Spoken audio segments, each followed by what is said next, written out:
নমস্কার। এই ফলাফল দেখার পরে অনেকে কটাক্ষ করে বলছেন, তাহলে এখানে সর্বভারতীয় তৃণমূল কতগুলি আসন জিতল? গতকালকে আপনাদেরকে ছত্তিশগড় রাজ্যের পুরসভা নির্বাচনের ফলাফলের বিষয়ে জানিয়েছিলাম। তবে যেহেতু গণনার কাজ চলছিল তাই সম্পূর্ণ ফলাফল আপনাদেরকে বলা যায়নি। সম্পূর্ণ ফলাফল আসার পরে এবার ছত্তিশগড় রাজ্যে পুরসভা নির্বাচনের ফলাফল নিয়ে যেমনটা দেখতে পাওয়া যাচ্ছে, গত 11ই ফেব্রুয়ারি মঙ্গলবার ছত্তিশগড় রাজ্যের বিলাসপুর সহ 10 পুর নিগম, 49 পুর পরিষদ এবং 114টি নগর পঞ্চায়েতে ভোট নেওয়া হয়েছিল। মোট ভোটারের সংখ্যা ছিল 44,74,000।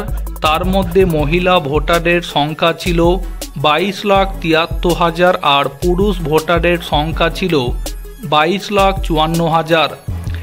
এদিন সকাল থেকে শুরু হয় ভোট গণনা। আর গণনার শুরু থেকেই কংগ্রেস সহ অন্যান্য দলের প্রার্থীদের পেছনে ফেলে জয়ের দিকে এগিয়ে যেতে শুরু করেন বিজেপি প্রার্থীরা। রাজ্য নির্বাচন কমিশনের তরফে জানানো হয়েছে, বিলাসপুর সহ 10টি পুর নিগমের মেয়র পদেই জয়ী হয়েছেন বিজেপি প্রার্থীরা। কংগ্রেস এবং আপকে শূন্য হাতে ফিরতে হয়েছে। 49টি পুরসভার মধ্যে 35টি গিয়েছে বিজেপির দখলে। মাত্র 8টিতে জিতেছে কংগ্রেস। অরবিন্দ কেজরিওয়ালের আম আদমি পার্টি জিতেছে 1টিতে।